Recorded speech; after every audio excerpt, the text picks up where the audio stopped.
Paulo e Estevão, pelo Espírito Emmanuel. Psicografia Francisco Cândido Xavier.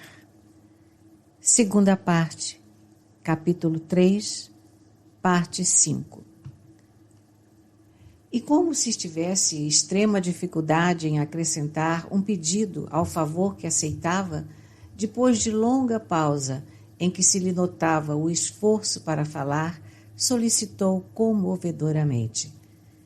Caso fosse possível, desejaria ocupar o mesmo leito em que Estevão foi recolhido generosamente nesta casa.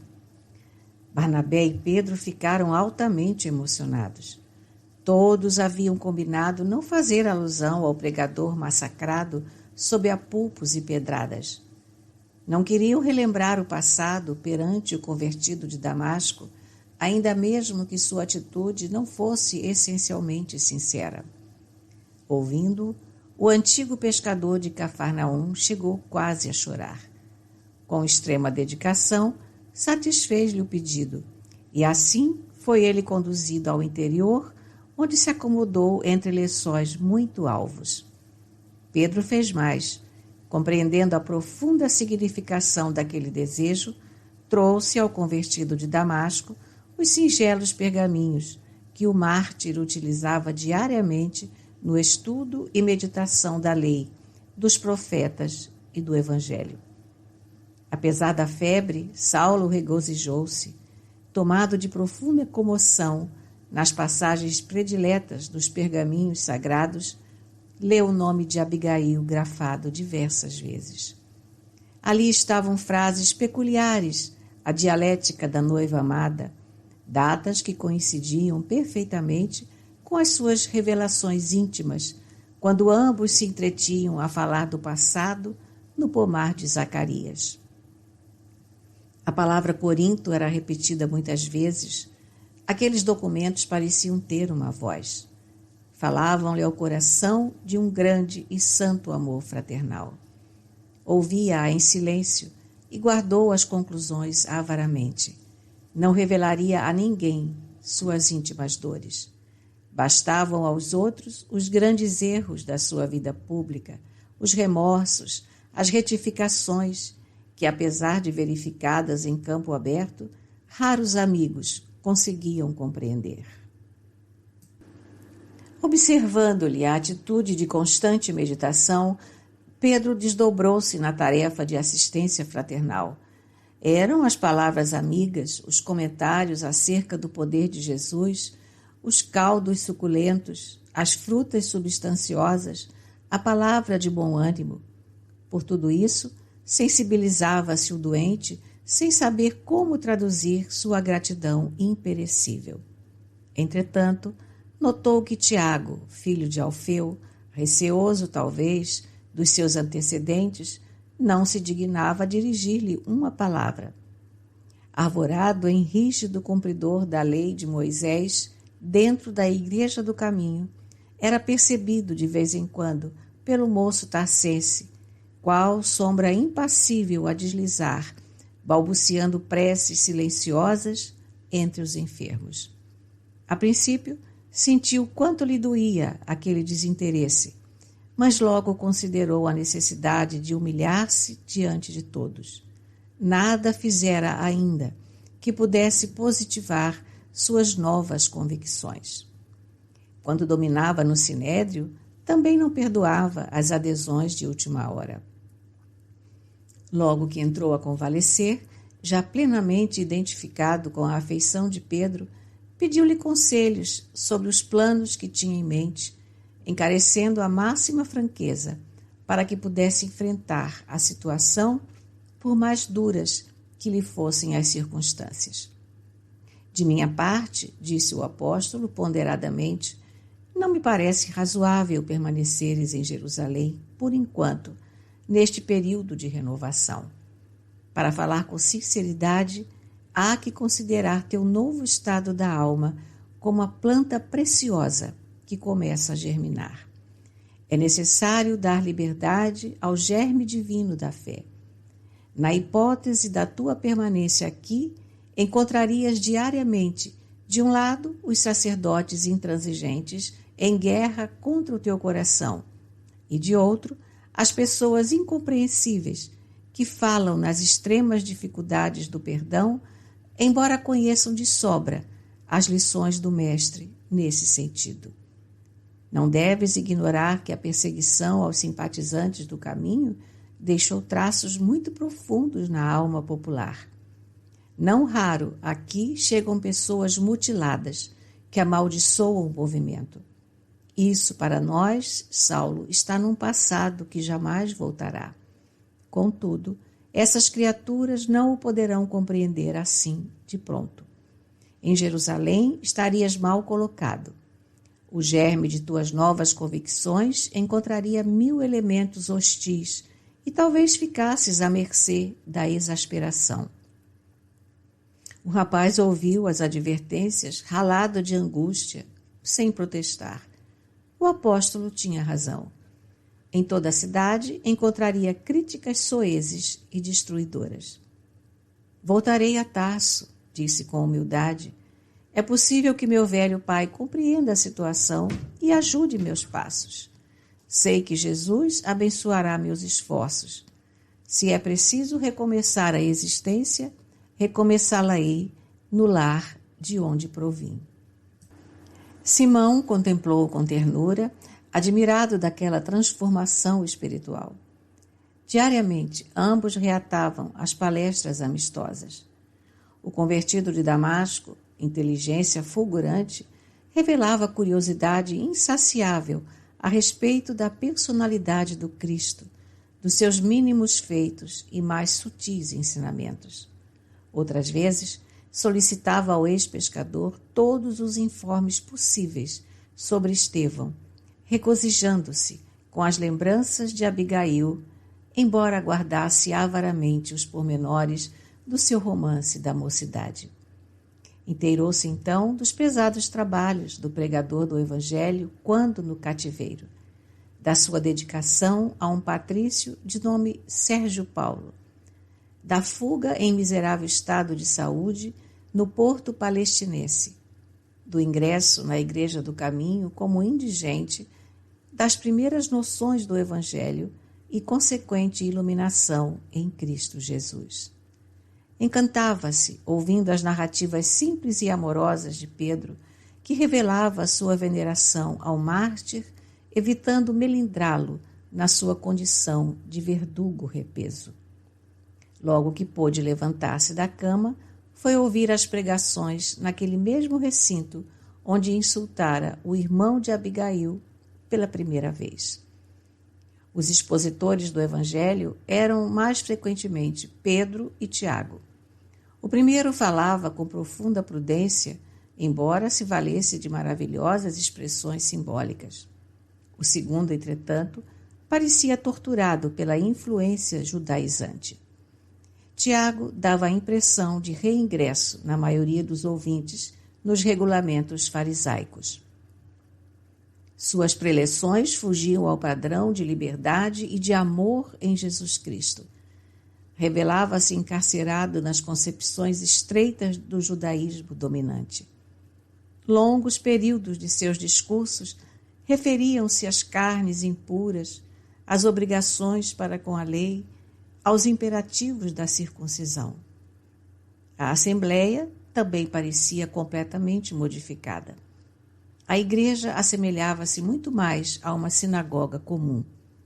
Israelitas, em atitude solene, consultavam pergaminhos e papiros que continham as prescrições de Moisés. Saulo procurou em vão a figura impressionante dos sofredores e aleijados que vira no recinto, quando ali esteve pela primeira vez. Curiosíssimo, notou que Simão Pedro atendia-os numa sala contígua com grande bondade. Aproximou-se mais e pôde observar que, enquanto a pregação reproduzia a cena exata das sinagogas, os aflitos se sucediam ininterruptamente na sala humilde do ex-pescador de Cafarnaum. Alguns saíam conduzindo bilhas de remédio, outros levavam azeite e pão. Saulo impressionou-se. A igreja do caminho parecia muito mudada. faltava-lhe alguma coisa. O ambiente geral era de asfixia de todas as ideias do Nazareno. Não mais encontrou ali a grande vibração de fraternidade e de unificação de princípios pela independência espiritual. Depois de aturadas reflexões, tudo atribuía à falta de Estevão. Morto este, extinguira-se o esforço do Evangelho livre, pois fora ele o fermento divino da renovação. Somente agora se capacitava da grandeza da sua elevada tarefa. Quis pedir a palavra, falar como em Damasco, zurzir os erros de interpretação, sacudir a poeira que se adensava sobre o imenso e sagrado idealismo do Cristo. Mas lembrou-se as ponderações de Pedro e calou-se. Não era justo, por enquanto, verberar o procedimento de outrem quando não dera obras de si mesmo, por testemunhar a própria renovação. Se tentasse falar, podia ouvir, talvez, reprimendas justas. Além disso, notava que os conhecidos de outros tempos, frequentadores agora da Igreja do Caminho, sem abandonar de modo algum seus princípios errôneos, olhavam-no de soslaio, sem dissimular desprezo, considerando-o em perturbação mental. No entanto, era com esforço supremo que sopitava o desejo de terçar armas, mesmo ali, para a restauração da verdade pura. Após a primeira reunião, procurou a oportunidade de estar a sós com o ex-pescador de Cafarnaum, a fim de se inteirar das inovações observadas. A tempestade que desabou sobre nós, explicou Pedro generosamente, sem qualquer alusão ao seu procedimento de outrora, levou-me a sérias meditações. Desde a primeira diligência do Sinédrio nesta casa, notei que Tiago sofrera profundas transformações. Entregou-se a uma vida de grande ascetismo e rigoroso cumprimento da lei de Moisés. Pensei muito na mudança das suas atitudes, mas, por outro lado, considerei que ele não é mau. É companheiro zeloso, dedicado e leal. Calei-me para mais tarde concluir que tudo tem uma razão de ser. Quando as perseguições apertaram o cerco, a atitude de Tiago, embora pouco louvável quanto à liberdade do Evangelho, teve seu lado benéfico. Os delegados mais truculentos respeitaram-lhe o devocionismo mosaico e suas amizades sinceras no judaísmo nos permitiram a manutenção do patrimônio do Cristo. Eu e João tivemos horas angustiosas na consideração desses problemas. Estaríamos sendo insinceros? Falsearíamos a verdade? Ansiosamente rogamos a inspiração do Mestre. Com o auxílio de sua divina luz, chegamos a criteriosas conclusões. Seria justo lutar a videira ainda tenra com a figueira brava?